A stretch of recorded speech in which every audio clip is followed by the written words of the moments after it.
Welcome to my channel. Let me ask you something. Do you ever feel stuck in a conversation because you don't know what question to ask in English, or how to answer simple ones? Imagine this: you meet someone new, and they ask, "How are you?" You freeze. Or they ask, "What do you do?" and your mind goes blank. Maybe you smile, maybe you say one or two words, but deep inside, you feel, "I wish I could say more." Don't worry, because you are not alone. Every English learner has faced this moment. Even the best speakers in the world started from the same place. Now imagine a different situation. Someone asks you, "How are you?" and this time you smile and say, "I'm good, thank you. How about you?" Or they ask, "What do you do?" and you answer, "I'm a student, and I'm learning English every day." Suddenly, the conversation is alive. The other person smiles back. They ask another question. And you feel proud, because you are not silent anymore. You are speaking. That's why today's video is so important. I'm going to give you 100 everyday English conversation questions and answers. These are the real questions people use every day in life, at school, at work, in the market, with friends, and even online. The best part? I will also show you how to answer them in short, clear, and natural sentences. You don't need big grammar or difficult words.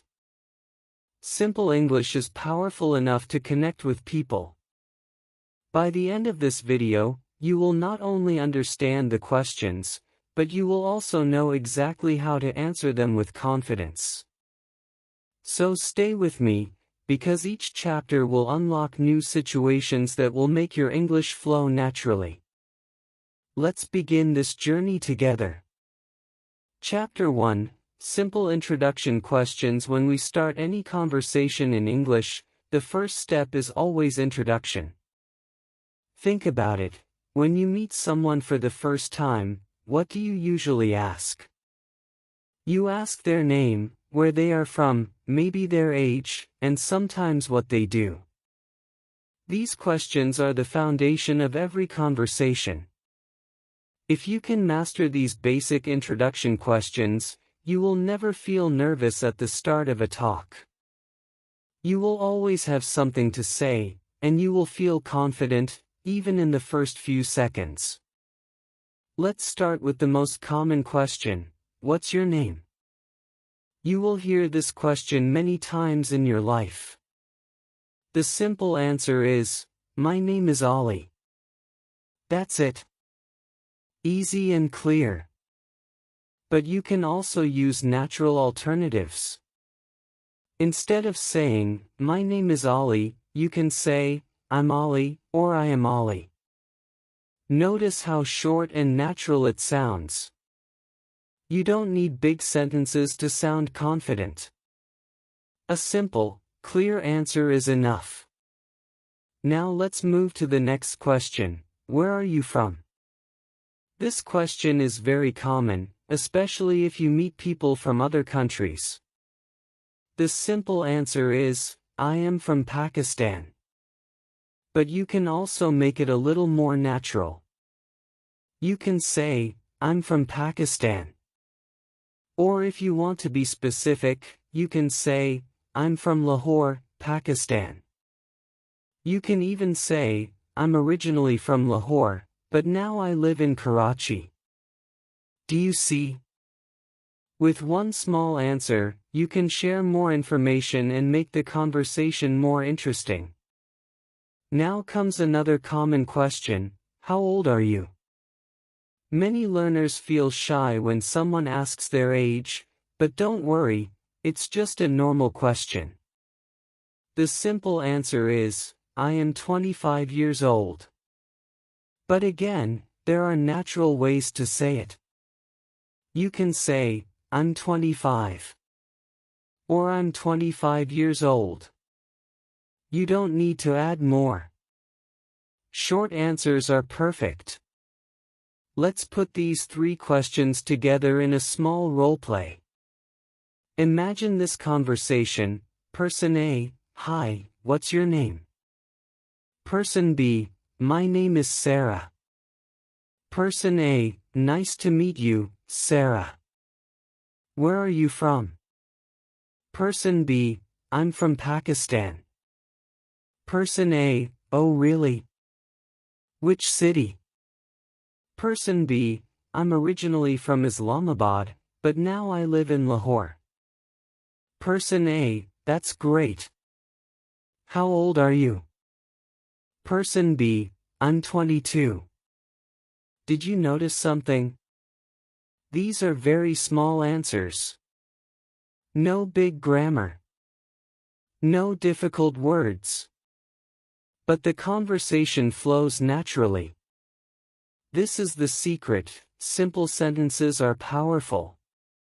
When you answer with confidence, you don't need long explanations. Now let's add another question you often hear. What do you do? This question is about your work or study. The simple answer is, I am a student. Or, I am a teacher. Or, I work in an office.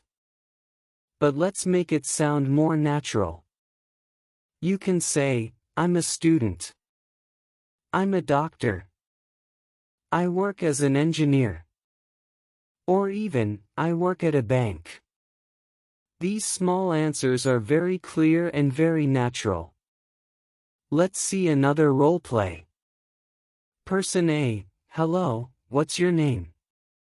Person B, I'm Ahmad. Person A, where are you from, Ahmad? Person B, I'm from Karachi. Person A, oh, I've heard Karachi is a big city. Person B, yes, it is. Person A, what do you do? Person B, I'm a student. Person A, that's nice. What do you study? Person B, I study computer science. See how the conversation grows. Just one simple question leads to another. With every answer, you give a small piece of information, and the talk continues. Here is something important. When you answer introduction questions, always smile. Your voice, your face, and your confidence are just as important as your words. A short answer like I'm Ollie with a smile is stronger than a long, nervous explanation. Now let's practice natural alternatives for each question. What's your name? My name is Ollie. I'm Ollie. Where are you from? I am from Pakistan. I'm from Lahore. I'm originally from Lahore. How old are you? I am 25 years old. I'm 25. What do you do? I am a student. I'm a teacher. I work as an engineer. Practice saying these aloud. Don't just read them, speak them. Imagine someone is asking you, and answer out loud. This is how you train your brain to respond naturally. Here's a spike moment I want you to remember. Even simple answers can make you sound confident if you say them clearly. You don't need to speak fast. You don't need to use difficult words. You just need to answer with a calm voice, a smile, and simple English. For example, if someone asks, "What's your name?" and you quickly say, "I am Ollie, nice to meet you," you sound friendly and confident. So, Chapter 1 is all about mastering introduction questions. These are the first questions that build every conversation. If you can answer them smoothly, You will never feel nervous when meeting someone new. Remember, keep it simple, keep it clear, and speak with confidence. This is the first step to becoming fluent in English. Chapter 2, Daily Life Questions after Introductions. The next step in any conversation is talking about daily life. These are the kinds of questions you will hear from friends, classmates, colleagues, or even strangers who just want to know more about you. Talking about daily routine is simple, but it makes a conversation feel natural and friendly. That's why learning these questions and answers is very important. Let's start with one of the most common questions. What time do you wake up? A simple answer is, I wake up at 7 a.m. Very short, very clear. But we can make it sound more natural. You can say, I usually wake up at 7 a.m. Or, I wake up early on weekdays, but I sleep late on weekends. Notice how one short answer can lead to more conversation. The more detail you give, the easier it is for the other person to ask another question. Now let's move to another very common question. What do you usually eat for breakfast? You can answer simply, I eat bread and eggs. But let's make it natural. I usually eat bread and eggs for breakfast. Or, sometimes I skip breakfast. Or, I usually drink tea and eat biscuits in the morning. You can also add variety by saying, on weekends, I like to eat paratha and tea. This makes your answer sound real and personal. Another common question is, do you work or study? A simple answer is, I study at university. Or, I work in an office. But you can also make it more interesting, I'm studying business at college. Or, I work as a shopkeeper. Or, I'm doing a part-time job in a restaurant. Again, these small details make your conversation smoother and more natural. Let's put these into a short role-play so you can imagine it. Person A, what time do you wake up? Person B, I usually wake up at 7 a.m. Person A, that's early. What do you usually eat for breakfast? Person B, most of the time, I eat bread and eggs. Sometimes I just drink tea. Person A, oh, I also drink tea in the morning. Do you work or study? Person B, I'm a student. I'm studying computer science at university. Did you notice how easy that was? These are very small answers, but the conversation keeps flowing. This is the power of daily routine questions. They connect people instantly. Now let's learn some variations for practice. I will give you the question, and then different possible answers. What time do you wake up? I wake up at 7 a.m. I usually wake up early. I get up late on weekends. Sometimes I wake up at 6 a.m. to exercise. What do you usually eat for breakfast? I eat bread and eggs. I usually have tea and biscuits. Sometimes I skip breakfast. On weekends, I like to eat paratha. Do you work or study? I work in an office. I study at university. I'm studying English every day. I'm doing a part-time job at a restaurant. Now, let's practice together. I want you to repeat after me. Say it out loud, not just in your head. Ready? Repeat after me. I wake up at 7 a.m. Again, I usually wake up early. Now, sometimes I skip breakfast. One more, I study at university. Good. Keep repeating these sentences, and they will become natural for you. Here's another role play to make it clear. Person A, do you work or study? Person B, I work in an office. Person A, really? What time do you start work? Person B, I usually start at 9 a.m. Person A, that's good. And what do you eat for breakfast before work? Person B, I usually eat bread and butter. See how one simple question about daily life can lead to many more. If you master these questions, you can keep any conversation alive without stress. Here's the spike moment I want you to remember. Daily routine questions may look simple, but they are powerful. Why? Because everyone has a daily routine. No matter who you are talking to, you can always ask about waking up, eating, working, or studying. These topics never fail. They make conversations easy and smooth, even if you are a beginner in English. For example, imagine you are on a bus, and the person sitting next to you starts talking. They might ask, "What do you do?" If you can answer naturally, "I'm a student. I'm studying English," then suddenly the person may say, "Oh, that's great. I'm also learning English." And now you have a connection. A small answer opened the door to a bigger conversation. So remember this, practice small questions about daily life.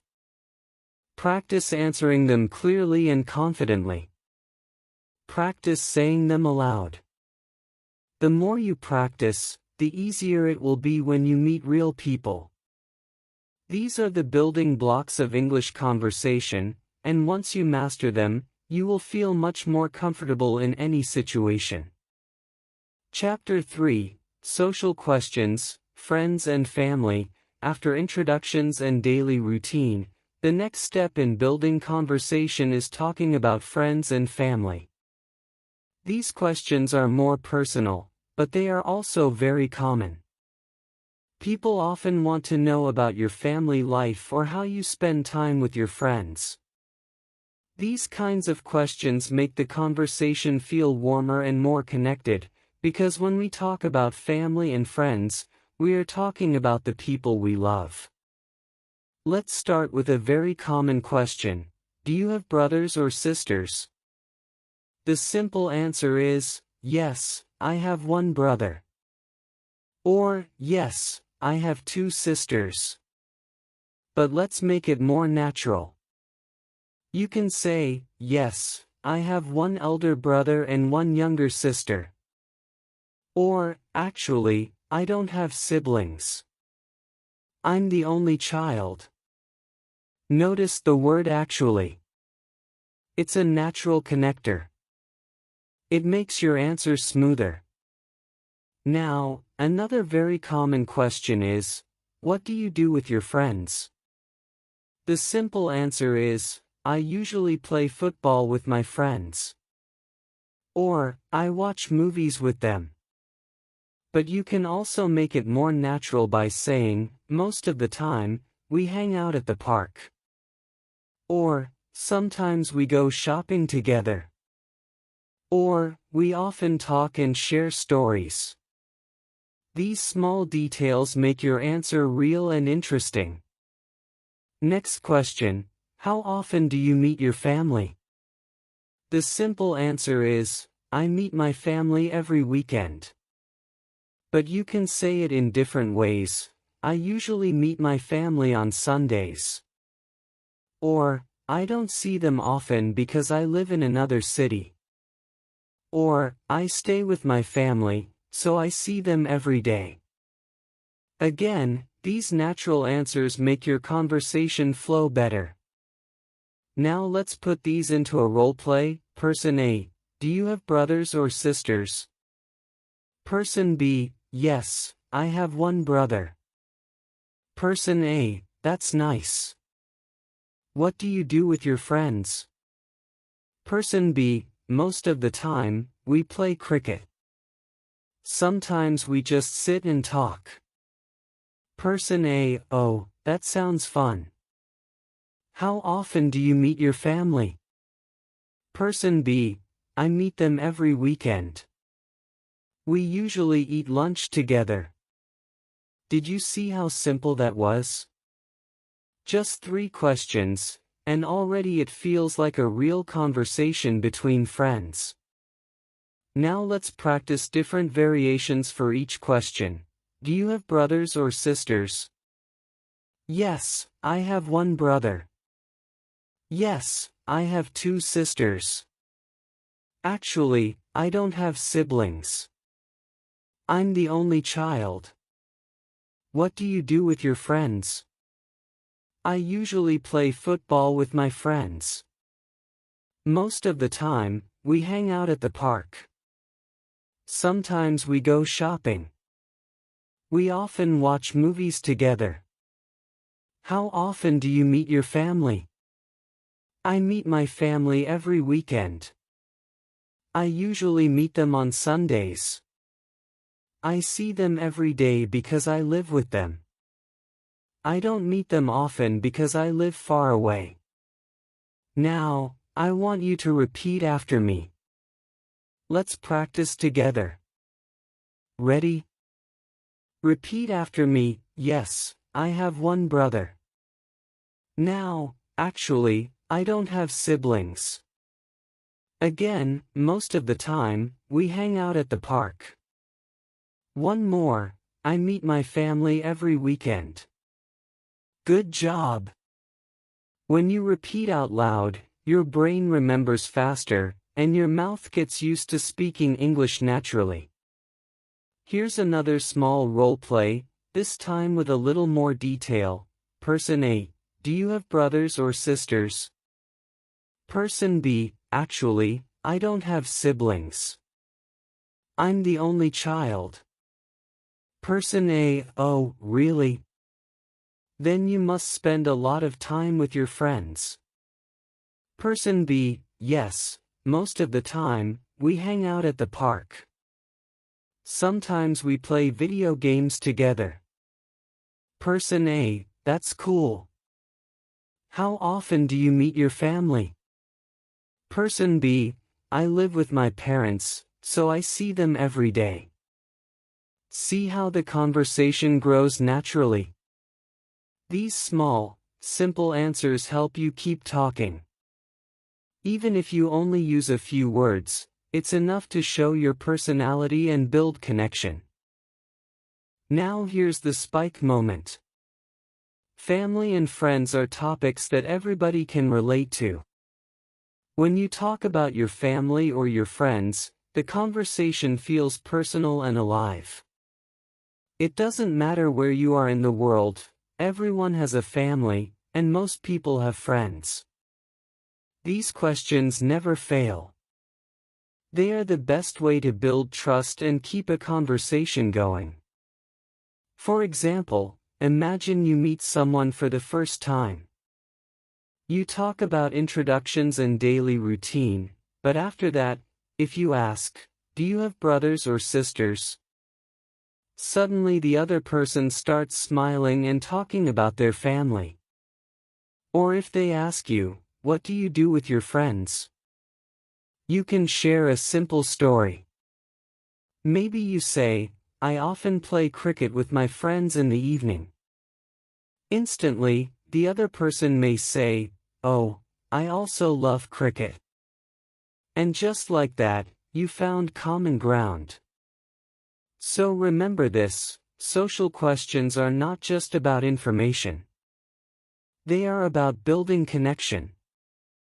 They show that you are interested in the other person's life. And when people feel you care, they talk more, they smile more, and the conversation becomes easy and enjoyable. That's why, in your English practice, don't just learn grammar or vocabulary, practice answering these social questions. Practice them out loud.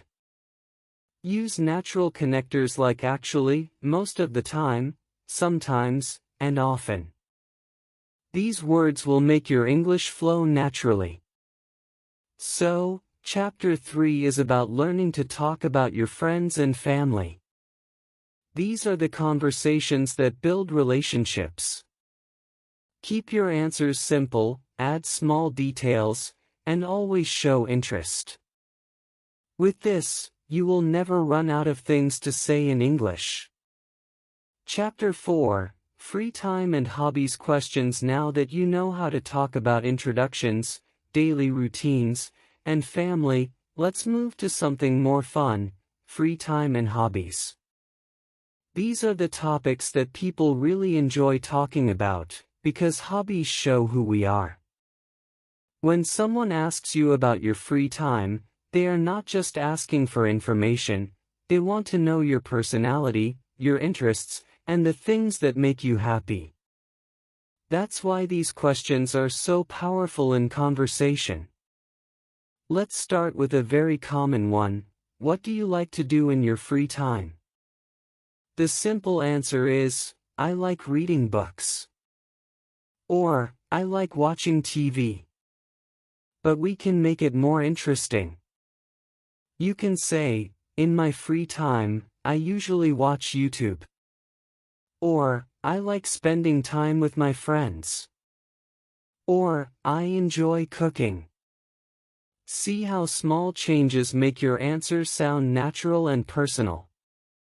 Now let's move to another common question. Do you play any sports?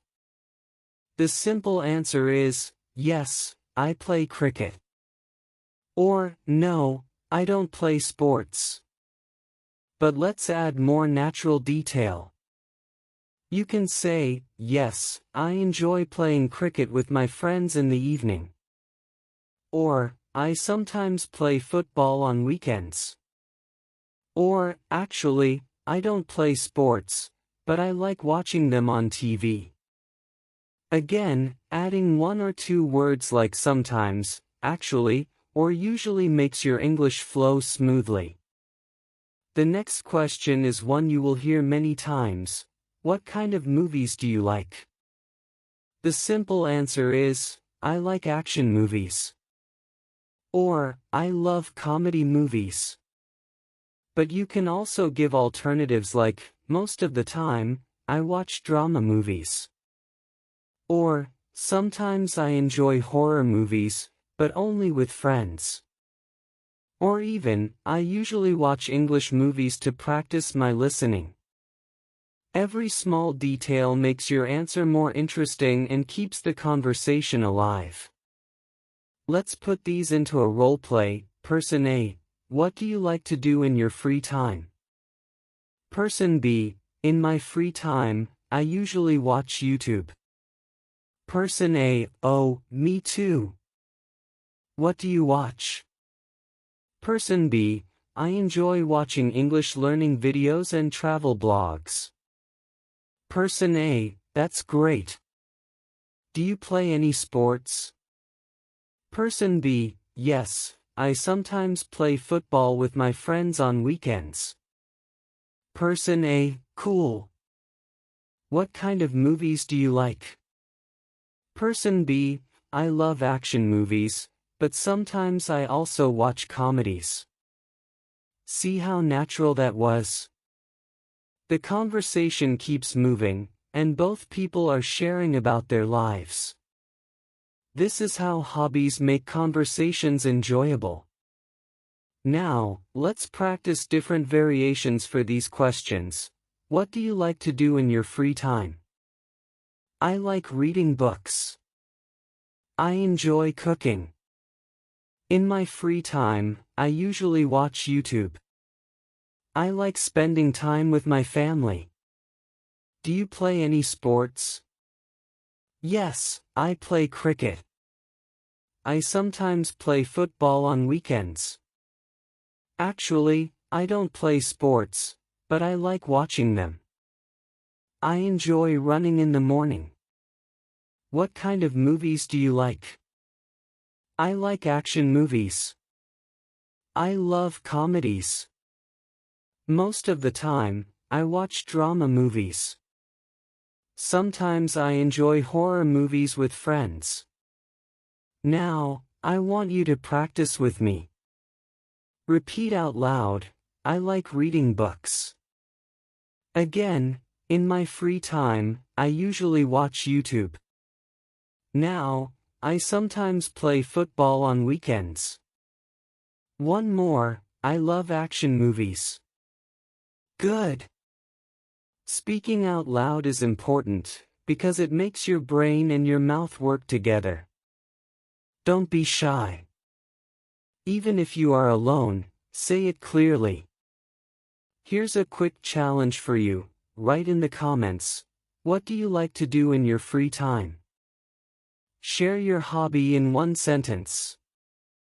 It could be simple, I enjoy painting, or I like listening to music.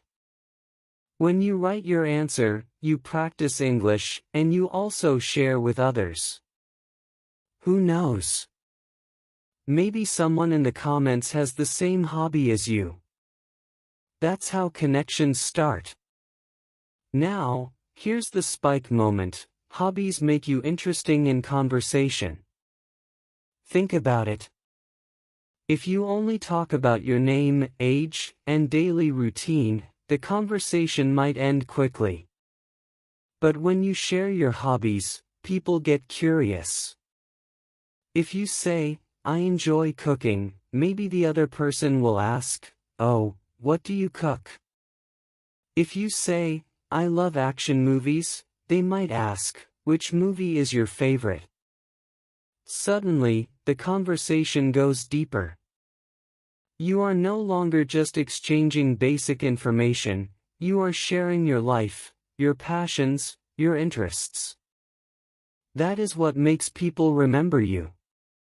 So, here's the lesson, practice these free time and hobby questions.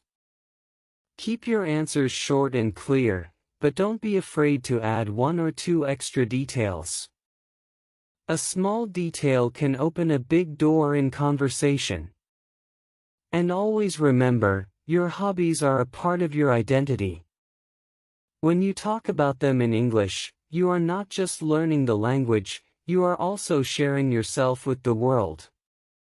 That's why Chapter 4 is so important.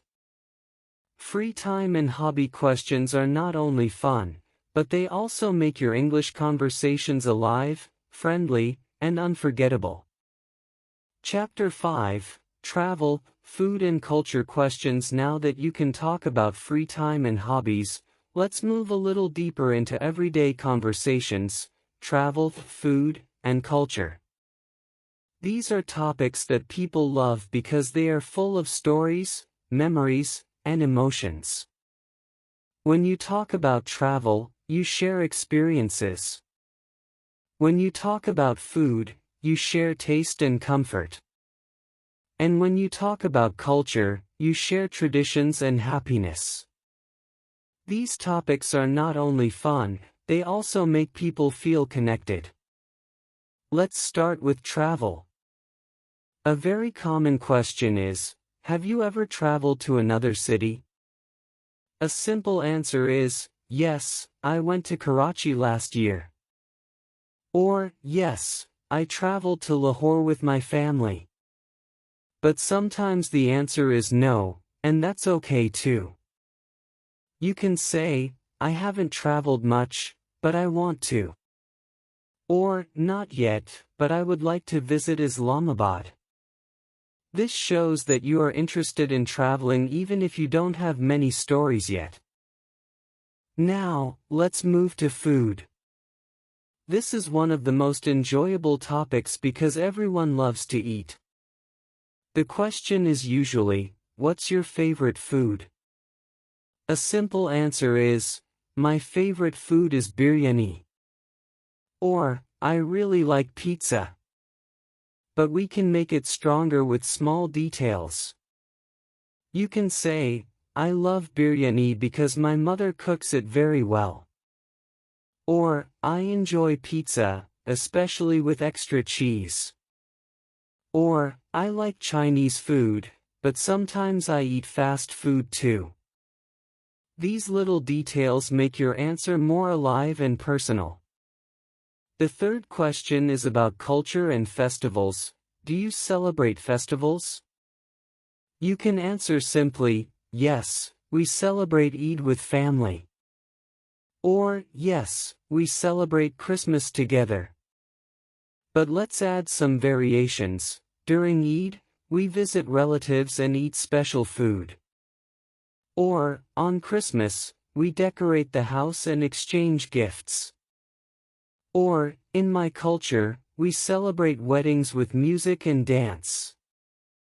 These answers show not only your culture but also the joy you feel during festivals.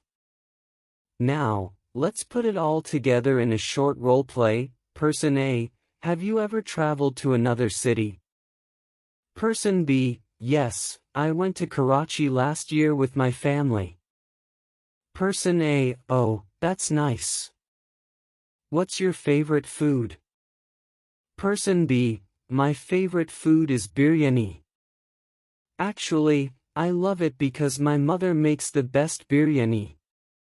Person A, wow, sounds delicious. Do you celebrate festivals? Person B, yes, we celebrate Eid.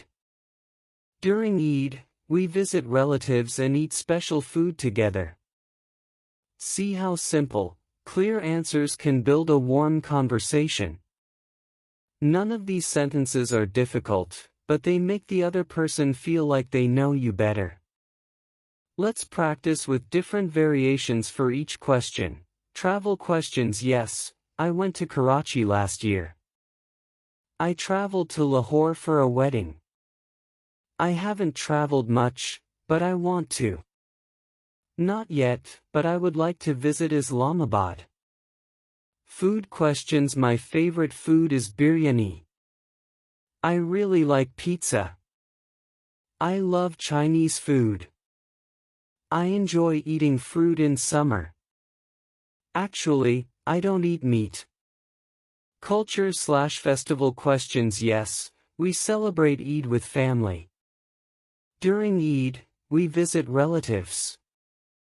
We celebrate weddings with music and food. At New Year, we watch fireworks. In my culture, we wear traditional clothes at festivals. Now, let's do a quick speaking practice. Repeat after me. Yes, I went to Karachi last year. My favorite food is biryani. During Eid, we visit relatives. I haven't traveled much, but I want to. I really like pizza. Good. The more you repeat these sentences, the easier they become in real conversations. Here's a challenge for you. Write in the comments, what's your favorite food? Just one sentence. For example, I love pasta. Or my favorite food is biryani. Don't think too much, just write and practice. Sharing your answer makes you part of the conversation, and you also see what other people like. Maybe you'll even find someone with the same taste. Now let's talk about the spike moment. Why are travel, food, and culture so powerful in conversation? Because they bring warmth. Think about it. If you ask someone, what's your name? The answer is short. But if you ask, what's your favorite food? Their eyes light up.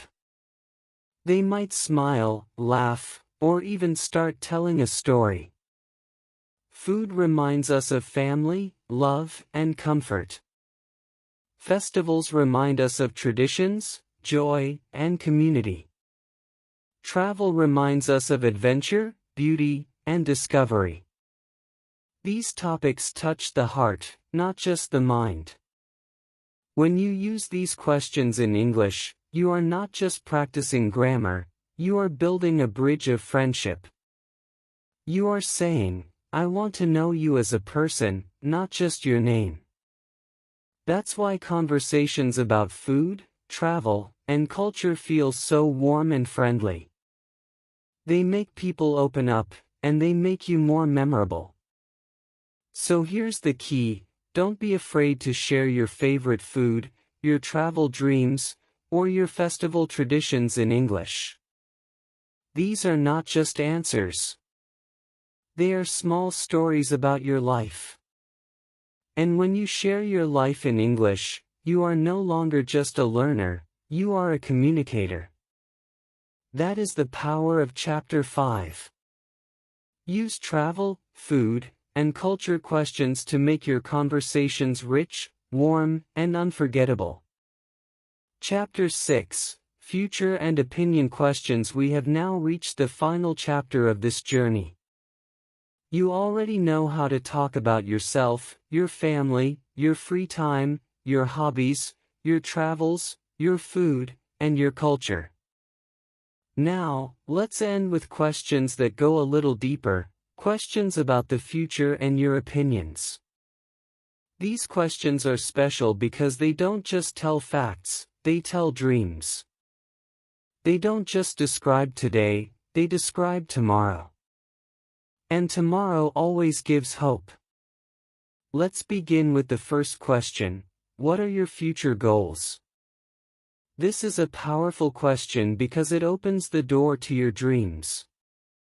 You can answer with "I want to," or "I hope to."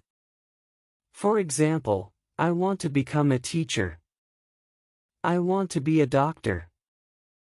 I hope to start my own business. I want to travel the world. I hope to live in another country one day. See how inspiring these answers sound? They are not only about grammar, they are about life. They tell the listener who you are and where you are going. The second question is, what do you want to learn? This is an easy but deep question. You can use the same structure, "I want to," or "I hope to." For example, I want to learn English fluently. I want to learn computer programming. I hope to learn guitar. I want to learn how to cook different dishes. I hope to learn public speaking.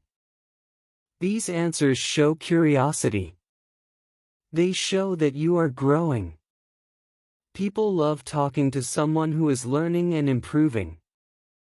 It makes you interesting and positive. The third question is, what do you think about English? This is where we use "I think." It's simple, but powerful. For example, I think English connects the world. I think English is important for jobs. I think English makes travel easier. I think English helps me make new friends. I think English is not just a language, it's an opportunity. Now, let's see how these questions look in a short role play. Person A, what are your future goals? Person B, I want to become a teacher.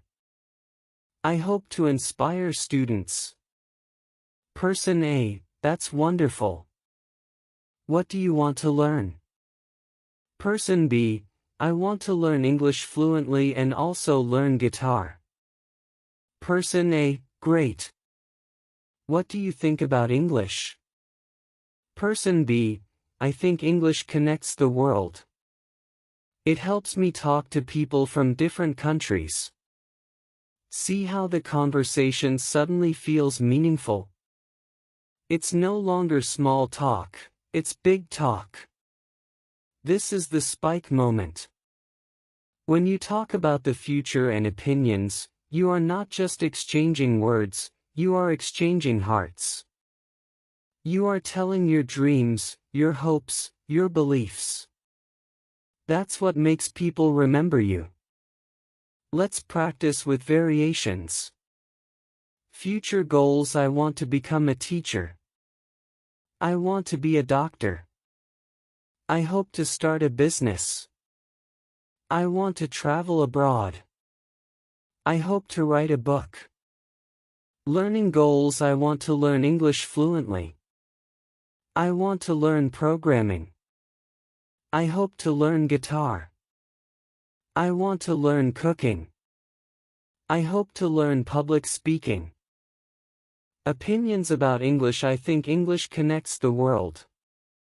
I think English is important for my future. I think English helps me get confidence. I think English is useful in daily life. I think English gives me new opportunities. Now, let's do a quick speaking exercise. Repeat after me. I want to become a teacher. I hope to travel the world. I want to learn English fluently. I think English connects the world. I think English gives me confidence. Good. Keep repeating these phrases until they feel natural. The more you practice, the more confident you will become. Here's your challenge: write in the comments, what is one thing you want to learn in the future? It can be English, cooking, driving, or anything. For example, I want to learn English fluently. Or I want to learn guitar. Don't just watch, join the conversation. Now, let's close this journey with something emotional. You started at chapter 1 with simple introductions. What's your name? Where are you from? And now, you are finishing at chapter 6 with deep, meaningful questions. What are your future goals? What do you think about English? That's growth. That's transformation. Think about it. You now have 100 powerful questions and answers for real life. You can start a conversation, continue a conversation, and even make a conversation meaningful. You are no longer a silent learner, you are a real communicator. So here's the truth: English is not only about grammar rules and vocabulary lists. English is about connection. With these 100 questions, you can connect with strangers, classmates, coworkers, and even friends from other countries. You can share your life, your dreams, your culture, and your opinions. And remember, every time you answer in English, you are not just speaking, you are building your future. So my friends, hold on to this: I want to. I hope to. I think. These are not just phrases, they are the keys to meaningful conversation. Use them every day. Speak them with confidence. And let English take you to new places, new people, and new opportunities. This is the end of our series, but it's also the beginning of your journey. You now have the tools, the practice, and the confidence. The next step is yours. Go out, use these questions, and make English a living part of your life. So my friends, now you have completed all 6 chapters, and you have learned 100 everyday English questions and answers that can change your conversations forever. Think about it: you can now introduce yourself, talk about family, share your hobbies, discuss travel and food, and even speak about your dreams and opinions. That's real progress. But remember, learning only happens when you practice. So don't just watch, use these questions in your daily life.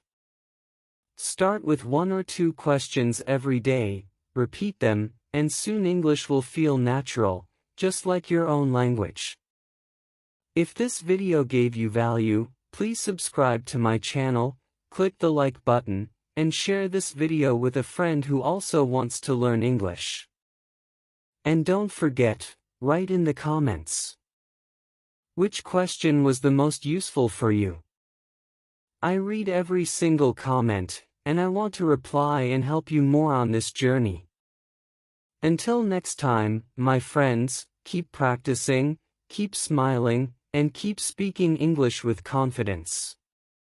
Your future is bright, and your English journey has only just begun. Glowing star.